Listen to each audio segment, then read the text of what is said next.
चिंता, चरण में रख दिया जो माथ, तो किस बात की चिंता। तो ये जो टेंशन फ्री लाइफ है, ये तभी आती है जब आपका भगवान पे भरोसा जागता है। और भरोसा कैसे जागेगा? धीरे धीरे करके, धीरे धीरे पढ़ना, नाम जपना और ऐसे लोगों का संग करना जिनमें ऑलरेडी भरोसा है, भगवान के करीब जा सकते। और जो आप चैंटिंग की बात करती हैं, वो हर इंसान के अपने फेथ पे हो सकता है कि वो किनका नाम, हाँ, ये अपने अपने फेथ पे डिपेंड करता है।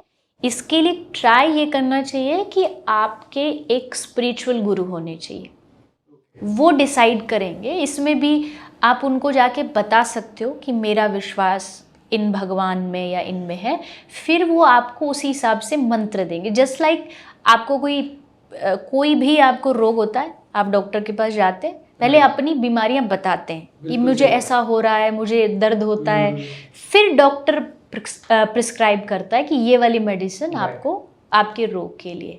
तो वही एग्जैक्ट रूल यहाँ भी होता है कि आप पहले जाके अपने बारे में बताइए, फिर गुरु बताएगा कि ये मंत्र या ये चांटिंग आपको कंटिन्यू डेली करनी चाहिए। कुछ लोग जाते हैं बहुत सारे स्पिरिचुअल प्लेसेस में, धार्मिक स्थानों पे जाते हैं, और उन्हें ऐसा लगता है कि उन स्थानों पे जाना उनको शायद स्पिरिचुअल बनने में मदद करेगा। जैसे वृंदावन की अगर हम बात करें तो बहुत सारे लोग वृंदावन आते हैं। तो क्या सच में इन स्थानों में, कोई हरिद्वार जाता है, कोई काशी जाता है, कोई वृंदावन जाता है, जैसे तो वृंदावन के किसी खास मंदिर में जब मैं जाऊंगा तो क्या सच में वहाँ वो शक्तियाँ हैं, और क्या वो मेरी स्पिरिचुअल जर्नी में मदद कर सकते हैं, या यहाँ पे भी मैं इस ऑफिस में बैठ के और वृंदावन जाने में कोई फ़र्क नहीं है, दोनों जगह पे भगवान तो एक ही हैं। इस तरह की भी लोग बातें करते हैं। तो व्हाट इज़ योर टेक? दोनों जगह भगवान है, ऑफ कोर्स आप यहाँ भी पा सकते हो, लेकिन ये वाली जो आध्यात्मिकता की स्टेज है, ये थोड़ी अपर लेवल वाली है, कि जहाँ आप बाहर करो अंदर करो, आपके लिए सब बराबर है, आपके लिए सब जगह ईश्वर है, आपके लिए सब जगह भगवान है। ये बहुत वहाँ पहुँचना पड़ेगा, वो बहुत ऊंची स्टेज है। ऑफ कोर्स होता है, एक समय आता है कि जब आपके लिए सब बराबर है, आपको कहीं जाने की जरूरत नहीं। शायद आप इतने ज़्यादा आध्यात्मिक भक्ति में लीन हो चुके हैं कि वृंदावन से बिहारी जी आपके लिए चल के यहाँ आए। लेकिन वहाँ तक पहुँचने के लिए आपको धीरे धीरे बढ़ना पड़ेगा। अभी हम सब लोग केजी में हैं, आरंभिक स्टेज में, इनिशियल स्टेज में है। यहाँ आपको जाना पड़ेगा, जैसे कहते हैं ना, प्यासा कुएं के पास जाता है। आपको सीखना है, आपको कुछ लेना है, आपको जाना पड़ेगा। और उन जगह जाने से क्या होता है, मान लीजिए मैं आपके ऑफिस आई, यहाँ सब लोग काम कर रहे हैं, ये बहुत नेचुरल है कि यहाँ आके सबको देख के थोड़ी देर के लिए, जब तक मैं यहाँ हूँ, अपने आप बिजनेस से जुड़ी बातें होंगी, लोगों को काम करता देख मोटिवेशन मिलेगा, अरे भाई इतने लोग काम कर रहे हैं, हमें भी कुछ करना चाहिए कि भाई सब लोग मेहनत करें, काम करें। क्यों? क्योंकि यहाँ का वो ऑरा है।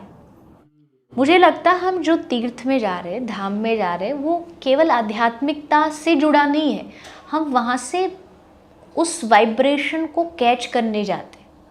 क्योंकि इतना तो हर एक आदमी, साइंस भी मानती है, हर जगह की वाइब्रेशंस होती हैं, आप उसको इम्बाइब करते हो, कैप्चर करते हो। तो अगर आप वृंदावन जा रहे हो, वृंदावन ऐसी धरती है, कोई नास्तिक भी जाएगा वहाँ पे किसी के फोर्स में आकर के, तो किसी ना किसी कोने पे आपको थोड़ा तो मन में फील होगा, अरे कुछ तो है यहाँ पे, भगवान नाम की कोई चीज़ तो होती है। या चलते चलते किसी ने आपको बोल दिया जय श्री कृष्ण, हाँ, राधे राधे, हाँ। तो आपके मुंह से एक बार तो निकलेगा, और एटलीस्ट सुनेगा। अगर आप नहीं भी बोल रहे हो तो चारों तरफ से आपको हर जगह से वही चीज़ कान में जा रही है।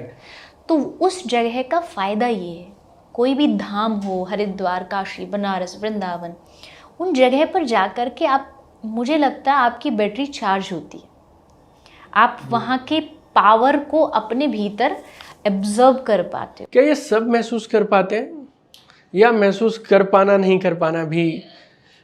थोड़ी थोड़ी सी तो आई थिंक सभी महसूस कर पाते हैं। इतना तो पक्का है थोड़े लेवल पर। हाँ, जिसकी इंटेंशन एकदम प्योर होगी उसके लिए तो फिर वहाँ आपको, मुझे लगता है, मैं वृंदावन से हूँ, ब्रजभूमि से हूँ, तो मैं वृंदावन की बात करूँगी कि उस जगह पर जिसकी इंटेंशन प्योर होगी, जिसके भीतर भक्ति होगी, जो सचमुच भगवान को पाने जाएगा, वृंदावन ऐसी धरती कि आज भी वहाँ आपको भगवान दिखते हैं, उनके होने का एहसास होता है, भगवान कराते हैं कि मैं यहाँ हूँ, मैं यहाँ से गया नहीं हूँ। ये आपने भी कभी महसूस किया पर्सनली भी, या? नहीं, सिर्फ ऐसे नहीं, वो धरती सचमुच चमत्कार है वहाँ। चमत्कार से मेरा मतलब वो नहीं है कि भाई चमत्कार जो आजकल लोग अपने फायदे के लिए चमत्कारों पे भरोसा करते हैं, अंधविश्वास नहीं। भगवान अपनी होने की एहसास शक्ति समय समय पर दिखाते हैं वृंदावन में।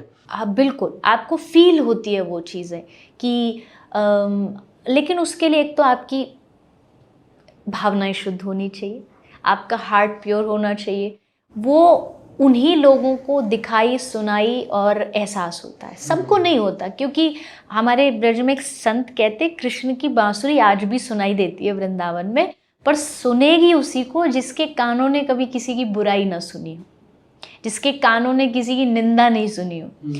मतलब आपका हार्ट प्योर होना चाहिए, आपका मन शुद्ध होना चाहिए, तो आप उस चीज़ को फील कर पाओ। क्योंकि भगवान कोई खेल तो है नहीं कि भाई सबको ही दिख जाएगा। वृंदावन में तो रोज़ हज़ारों लाखों लोग जाते हैं, सबको थोड़ी ना भगवान दिख जाएंगे।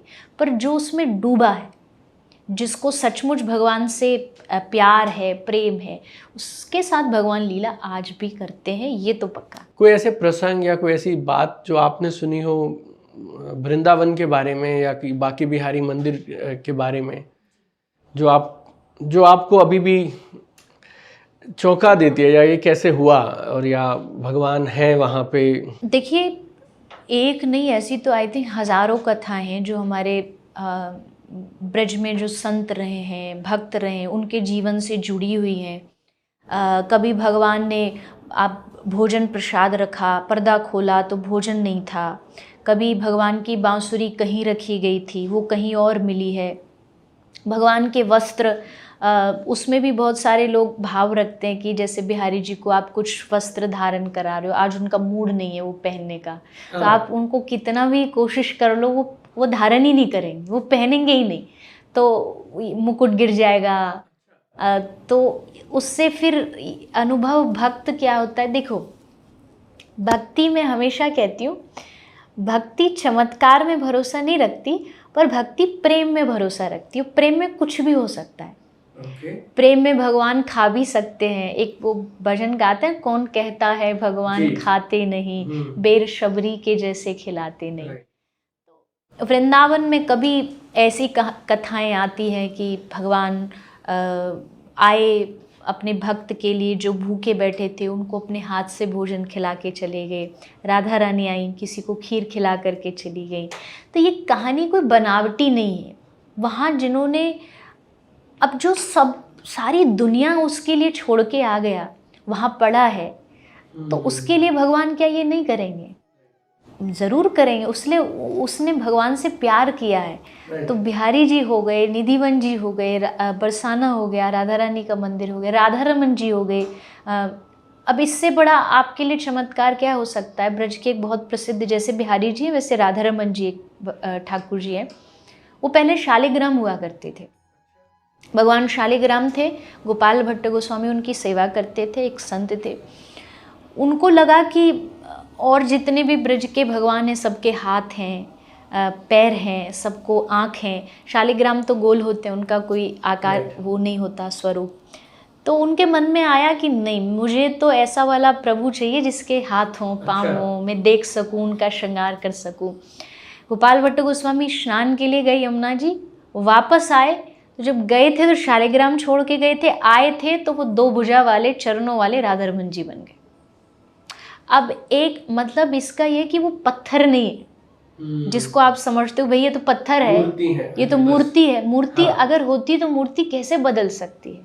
तो ये जो कथाएं हैं, ये जो कहानियां हैं, ये जब आप सुनोगे तो आपका भगवान के लिए थोड़ा विश्वास बढ़ेगा, क्योंकि जब आप सुनते हो भगवान ने उसके साथ ऐसा किया, तो मतलब चांस हमारा भी है हमारे साथ भी अगर हम भरोसे से भगवान की सेवा करेंगे तो हमें भी वो अनुभव एक्सपीरियंस हो सकते हैं। निधि वन के बारे में भी मैंने सुना था, लोग बोलते हैं कि वहाँ पे अगर आप जाएं तो रात में आज भी एक्सपीरियंस कर सकते हैं ऐसे।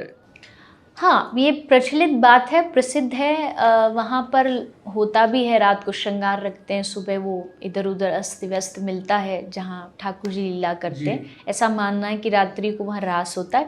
निधिवन जी थोड़ा एक प्रसिद्ध हो गए क्योंकि लोगों ने जान लिया। बाकी ब्रज में ऐसी बहुत सारी जगह हैं, बहुत सारे ऐसे वन हैं जहाँ रोज़ रास होता है, भगवान की लीलाएं होती हैं। निधिवन जी में विशेष होता ही होता है, वो सब जानते हैं। और उसका प्रमाण बस यही है कि भाई रात को बंदर भी बाहर आ जाते हैं, कोई पशु पक्षी वहाँ रात को रुकता नहीं, क्योंकि वो एक आध्यात्मिक शक्ति है, उसको हर कोई आँखों से देख नहीं सकता। तो ब्रज के वृंदावन के लोग मानते हैं, इसलिए रात्रि को वहाँ कोई रुकता नहीं निधिवन जी में। तो ऐसी लीलाएं होती हैं, अक्सर होती है। और मुझे लगता है ये कोई बड़ी बात भी नहीं है। जब भगवान पे ऐसा तो है नहीं कि भगवान नहीं है। जैसे दूध में घी होता है पर दिखता नहीं। देखने के लिए आपको मंथन करना पड़ेगा, फिर उससे मक्खन निकालना पड़ेगा। तो यहाँ ऐसा नहीं है, दुनिया में भगवान दिखता नहीं है तो है नहीं है, पर प्रेम के मंथन से आपको उनको प्रकट करना पड़ता है। वो ऐसे ही नहीं, आपके भीतर प्रेम होगा, उससे प्रकट होगा। कई बार मैंने ये महसूस किया है कि लोग मंदिर में है जब तक ठीक है, वृंदावन में है तब भी सब ठीक है, भगवान का ध्यान भी है और ऐसा महसूस भी होता है कि भगवान हमारे साथ हैं। लेकिन जब लाइफ अपना काम शुरू करती है, फिर चैलेंजेस आने शुरू होते हैं, किसी से झगड़ा शुरू हो जाता है या कोई गोल अचीव नहीं हो रहा, उस स्थिति में जब तनाव एकदम बढ़ने लगता है, उस स्थिति में ये सब चीज़ें हट जाती हैं। या उस समय में जब आपको सबसे ज़्यादा स्मरण होना चाहिए कि ये है और वो संभाल लेंगे, उस वक्त वो विश्वास शायद कहीं गायब होने लग जाता है। और मुझे लगता है स्ट्रेस की बड़ी रूट कॉज भी वही हो जाती है। तो आपके हिसाब से कोई आप क्या बोलूँ मैं आपसे, कोई टिप्स अगर देना चाहें इसके लिए कि जीवन में हर पल भगवान आपके साथ हैं, इस एहसास को आप अच्छी और बुरी हर घड़ी में कैसे बनाए रखें? देखिए, पहली बात तो ये कोई एक दिन में हो जाने वाला प्रोसेस नहीं है, ये तो पक्का है। इसके लिए आपको थोड़ा सा पेशेंसली वेट करना पड़ता है कि धीरे धीरे एक समय आता है जब आपको ये एहसास होने लगता है कि भगवान हर पल आपके साथ हैं। वहाँ तक पहुँचने के लिए आपको कुछ चीज़ों का सहारा लेना पड़ेगा। लाइक कि आपको वृंदावन में हो तो वहाँ आपको माहौल मिलेगा ही मिलेगा। लेकिन जब आप घर में हो तो आपको घर का माहौल बदलना पड़ेगा। आपको घर के माहौल में भक्ति लानी पड़ेगी। वो आपको कई चीज़ों से मिल सकती है। जैसा मैंने कहा, या तो आप सुन सकते हो घर में पूरा परिवार बैठ के, या फिर आप पढ़ सकते हो। पढ़ने के लिए आपके पास भागवत है, गीता है, रामायण है। थोड़ा डेली अगर आप उसका थोड़ा थोड़ा पार्ट भी पढ़ने लग जाओगे तो आप ये समझो कि डेली आपका दिमाग जो है उसमें से सारी नेगेटिव चीज़ें क्लीन हो रही है और आप उसमें अच्छी चीज़ें स्टोर करते जा रहे हो। तो एक हैबिट सबकी होनी चाहिए कि थोड़ा अपने आध्यात्मिक ग्रंथों को पढ़ें। वो इसलिए बनाए गए, वो बस आरती पूजा के लिए नहीं बनाए गए कि भाई आप रामायण जी की आरती कर लो, हो गया, हाथ जोड़ लो। नहीं, वो इसलिए कि पढ़ो। आप पढ़ोगे तो वैसे बनोगे जैसा आप पढ़ रहे हो। तो लोगों ने वो पढ़ना छोड़ दिया। कोई ही घर होगा जिसमें गीता पढ़ी जाती होगी।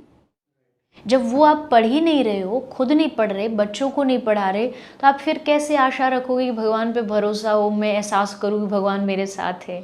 उसके लिए आपको इन चीज़ों को पढ़ना, जानना, सुनना बहुत ज़रूरी है। दूसरा, जैसा मैंने कहा कि आपके घर में जो भगवान होते हैं, मुझे लगता है मोस्टली भारत का कोई घर होगा जिसमें मंदिर ना हो। हर घर में मंदिर है, पर उस घर के मंदिर में आपको थोड़ा सा टाइम दो। मैं ये नहीं कह रही कि आप वहाँ बैठ के ध्यान करो, आप वहाँ 2 घंटा बैठ के बस। मैं ये कह रही हूँ कि आप वहाँ बैठो, एनर्जी को फील करो, और जो भी आपके जीवन से जुड़ी जो भी परेशानी है, भगवान को बैठ के सुनो। आपको लग रहा है आज आप हार गए हो, दुनिया को मत सुनाओ, क्योंकि दुनिया तो हराने वाले को और हराएगी, गिरे हुए को और गिराएगी। तो वहाँ जाने की बजाय, वहाँ अपने दुख बताने की बजाय आप भगवान के सामने जाओ और इस भरोसे से सुनाओ कि वो सुन रहा है, वो सुन रहा है, वो समाधान ज़रूर देगा और वो देता है। ऐसा नहीं है कि भैया ये तो टाइम वेस्ट है, टाइम वेस्ट नहीं, वो हर पल देख रहा है घर में कौन कहाँ क्या कर रहा है। तो जब आप ये हैबिट बना लेते हो, अच्छा अब इसमें ये भी नहीं होना चाहिए कि जब आपकी प्रॉब्लम है तब तो आप बैठ के परेशान हो के बता दिए, और जब आपके जीवन में खुशियाँ हैं तो कहेगा भगवान, कौन भगवान, वो भी नहीं। आप अच्छी चीज़ें हैं तो भी उनको जाके शेयर करो, बुरी चीज़ें तो भी शेयर करो। कुछ जीवन में घट रहा है, भगवान को जाके एक बार बताओ तो फिर देखो आपको वहाँ से ऐसी चीज़ें आना शुरू हो जाएंगी, कुछ ऐसे लक्षण या कोई व्यक्ति ऐसा आपको मिलना शुरू हो जाएगा कि आपको भरोसा होगा कि मैंने उनको बताई थी और देखो उन्होंने तुरंत समाधान ला के सोल्यूशन बता दिया। इतिहास पढ़ोगे, जो चीज़ें इम्पॉसिबल थी भगवान ने उसको पॉसिबल करके दिखाया। जैसे द्रौपदी का प्रसंग हम सब जानते हैं, परी सभा में चीर खींची जा रही थी, किसी में हिम्मत नहीं, और श्री कृष्ण आए, उन्होंने साड़ी को इतना बढ़ा दिया कि 10,000 हाथियों का बल था दुशासन में और वो एक साड़ी नहीं खींच पाए। ये बात भगवान के प्रति आपको भरोसा बढ़ा, या आपको लगेगा अच्छा कोई भी परिस्थिति है ना वो साथ खड़ा है, हमारे साथ है रघुनाथ तो किस बात की चिंता, चरण में रख दिया जो माथ तो किस बात की चिंता। तो ये जो टेंशन फ्री लाइफ है ये तभी आती है जब आपका भगवान पे भरोसा जागता है। और भरोसा कैसे जागेगा? धीरे धीरे करके, धीरे धीरे पढ़ना, नाम जपना और ऐसे लोगों का संग करना जिनमें ऑलरेडी भरोसा है। मतलब एसोसिएशन बहुत ज़रूरी है भक्तों का, ऐसे लोगों का जो थोड़े स्पिरिचुअली एडवांस हैं, उनके संग रहना, संतों का संग करना, कभी जब समय हो टाइम हो उनसे जाके मिलना, ताकि उनकी चीज़ों को आप सीख सको, उनके एहसास को, एनर्जी को सीख सको, तब जाके वो विश्वास जागे।